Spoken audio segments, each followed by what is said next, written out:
வணக்கம் நண்பர்களே, இது நம்ம ஜேஎஸ் இன்ஃபோ. இந்த வீடியோவில் நம்ம எதை பற்றி பார்க்க போகிறோம் அப்படின்னா, விக்கல்லாம் வருது இல்லைங்களா? ஆனால் நம்மளால் என்ன பண்ணுவோம், விக்கல் வந்தால் தண்ணீர் எடுத்து அப்படியே குடிப்போம். ஆனால் உண்மையான தீர்வு வந்து அது இல்லைங்க. விக்கலுக்கான நிறைய தீர்வுகள் இருக்கிறது அப்படிங்கிறத இந்த வீடியோ சொல்லுது. வாங்க வீடியோக்குள்ளே போடலாம். விக்கல் வந்து எதனால் வருது அப்படின்னு பார்த்தீங்க அப்படின்னா, வேகமாக உணவுப் பொருட்களை சாப்பிட்றது, மிக சூடான உணவுப் பொருட்களை சாப்பிட்றது, நம்ம உடலுக்கு வந்து தேவையான அளவு தண்ணீர் எடுத்துக்காது, இதெல்லாம் விக்கல் வருவதற்கான காரணங்கள் அப்படின்ட்டு சொல்கிறாங்க.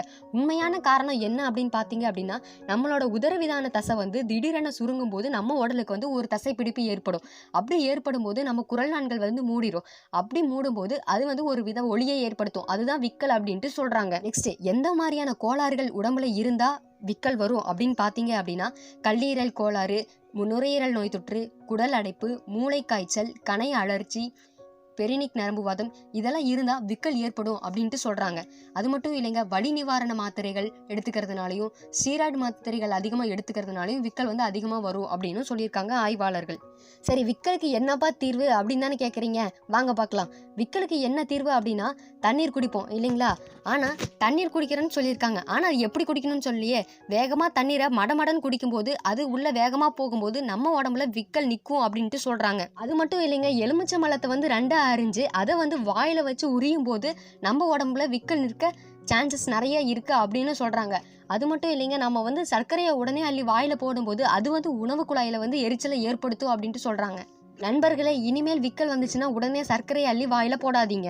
நெக்ஸ்ட் பார்த்தீங்க அப்படின்னா, ஒரு காகித பையை எடுத்துக்கோங்க. அதற்குள்ள நீங்க வந்து சுவாசிங்க. அப்படி சுவாசிக்கும் போது ரத்தத்துல வந்து கார்பன் டை ஆக்சைடு அளவு அதிகரிக்கும். அப்படி அதிகரிக்கும் போது சுவாச குழாயில வந்து அதிக ஆக்சிஜன் வந்து தேவைப்படும்படி அது வந்து செய்யுங்களாமா. அது மட்டும் இல்லைங்க, சுடுதண்ணியில் தேனை கலந்து நம்ம வாயில் வைக்கும்போது அது வந்து நாக்கின் அடிப்பகுதியில் சிறிது நேரம் வச்சுட்டு அதுக்கப்புறம் முழுங்குனீங்க அப்படின்னா விக்கல் நிற்க சான்சஸ் இருக்குது அப்படின்னு சொல்கிறாங்க. அது மட்டும் இல்லைங்க, ஒரு டம்ளரில் தண்ணீர் ஊற்றி நம்ம ஸ்ட்ராவால் அதை உரியும் போது 2 கையையும் கொண்டு போய் காதில் நல்லா வச்சு அடைச்சிக்கோங்க. அப்படி அடைக்கும்போது காதுக்கு அழுத்தம் கொடுக்கும்போது விக்கல் நிற்கும் அப்படின்னு சொல்கிறாங்க. விக்கல் வரும்போது மூச்சை நல்லா உள்ளே இழுக்கணும் அப்படின்ட்டு சொல்கிறாங்க. அது மட்டும் இல்லைங்க, மென்மையான உப்புக்கள் வந்து விக்கல் வரும்போது பயன்படுத்தணும் அப்படின்னு சொல்கிறாங்க. உண்மையிலே சொல்ல போனால் விக்கலுக்கு இதுதான் தீர்வு அப்படிங்கிறத யாராலையும் சொல்ல முடியல. ஸோ நண்பர்களே, உங்களுக்கு விக்கல் வந்தது அப்படின்னா நாங்கள் சொல்கிற டிப்ஸை யூஸ் பண்ணுங்கள். இந்த வீடியோ உங்களுக்கு பிடிச்சிருந்துச்சுன்னா லைக் பண்ணுங்கள், ஷேர் பண்ணுங்கள், கமெண்ட் பண்ணுங்கள், சப்ஸ்கிரைப் பண்ணுங்கள். நாங்கள் போடுற வீடியோ டெய்லி பார்க்கணும்னு நினச்சிங்கன்னா அந்த பெல் ஐக்கானை தட்டுங்க.